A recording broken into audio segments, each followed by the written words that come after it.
No estudo anterior, meus amigos, nós vimos ali que Cristo, né, ele é a nossa justiça, né? Ele trouxe não somente para nós a justificação, que é o perdão dos pecados, mas ele também nos trouxe o poder para viver uma vida em justiça, né? Uma vida pela fé, de obediência a Deus. Então nós vimos ali que Jesus Cristo ele tem uma natureza que é divina e humana ao mesmo tempo, tá bom? E essa vida, né, que Cristo teve aqui, divina e humana, foi uma vida de obediência perfeita pela fé.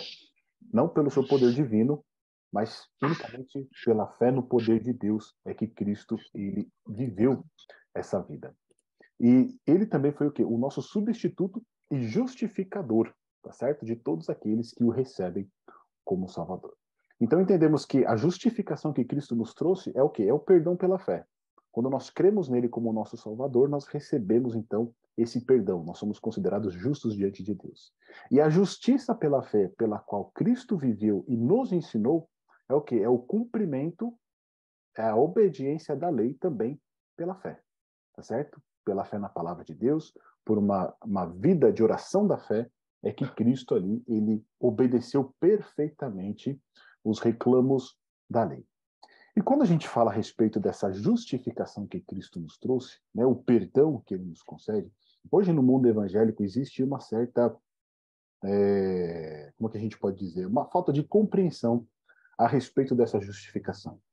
Porque muitos ainda creem que, pelo fato de nós termos sido perdoados por Cristo, nós podemos continuar vivendo uma vida segundo a nossa própria vontade, né? Continuando nas nossas práticas mundanas, nas nossas práticas seculares, fazendo aquilo que não agrada a Deus. Ou seja, eu fui justificado por Cristo, ele pagou o preço dos meus pecados, e eu, agora que não estou debaixo de condenação, posso continuar vivendo uma vida normalmente, sem me preocupar com aquilo que ele revela para nós na sua palavra, ou sem me preocupar com os reclamos da lei.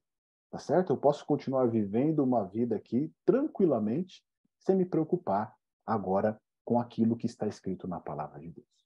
Então, hoje a gente vai entender um pouquinho melhor essa questão da justificação e da justiça, tá certo? Lá em Romanos, no capítulo 8, no verso 1, a gente viu, né, ele foi um dos textos chaves do nosso estudo passado, nós vimos ali que Paulo ele vai dizer, agora, pois, já nenhuma condenação há para os que estão em Cristo Jesus. Nós entendemos que isso aqui é justificação pela fé. Ou seja, quando cremos em Cristo e recebemos ele em nossa vida, já não há nenhuma o quê? Condenação para nós. Tá certo? Então, muitos aproveitam desse texto e falam, agora que já não há nenhuma condenação, eu continuo vivendo da vida do jeito que eu quiser. Mas o mesmo Paulo que escreve que nenhuma condenação há para os que estão em Cristo Jesus, lá em 2 Coríntios capítulo 5, verso 17, ele vai dizer, e assim, se alguém está em Cristo, é nova criatura. As coisas antigas já passaram, eis que se fizeram novas.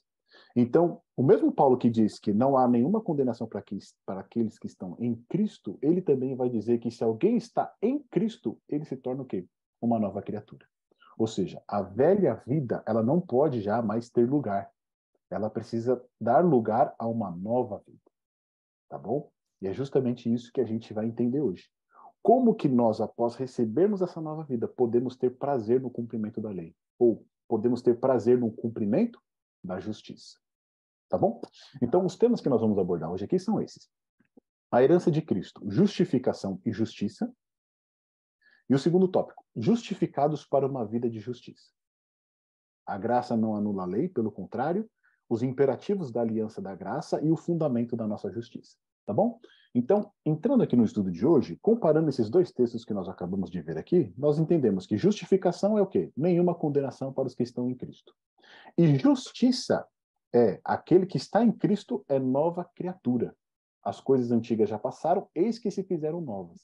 Ou seja, todo aquele que foi justificado por Cristo, agora ele vai ter uma nova vida de justiça, ou cumprimento da lei. Tá certo? Que foi o que a gente viu lá. Só que essa justiça aqui que a gente viu, né? Ela também tem um outro nome. Tá certo? Qual é o outro nome que ela recebe geralmente, né? Que a gente está mais acostumado, mais habituado a ouvir por aí. As pessoas costumam chamar essa justiça de santificação. Tá certo? Então, justificação é o perdão em Cristo, e a justiça, que é a santificação, é o perdão e nova vida em Cristo. E tanto a justificação quanto a santificação, elas fazem parte da vida do cristão enquanto ele continua vivendo. Tá certo? Não são atos isolados. Ou seja, você foi justificado ali quando você aceitou a Cristo e depois você não precisa mais de justificação. Não. Todas as vezes que nós transgredimos a lei, pecamos contra o Senhor, nós precisamos ser o quê? Justificados. Tá certo? Então, tanto justificação quanto santificação são dois processos que fazem parte da vida do cristão, fazem parte da caminhada do cristão. E a gente vai entender um pouco melhor como que elas funcionam. De uma maneira bem objetiva, o pastor, né, John Piper, ele vai trazer essa declaração para nós aqui. Justificação é Cristo nos tirando da lama. Tá certo? Então isso é justificação. É Cristo nos tirando da lama. Santificação é Cristo tirando a lama de nós. Então ele coloca aqui em termos bem práticos para nós, né? O que é tanto justificação quanto santificação. Então, justificação é Cristo te tirando da lama e santificação é Cristo tirando a lama de você. Então, é um processo que vai durar o quê? A vida inteira, tá bom? E ele traduz aqui para a gente isso aqui de uma maneira muito objetiva.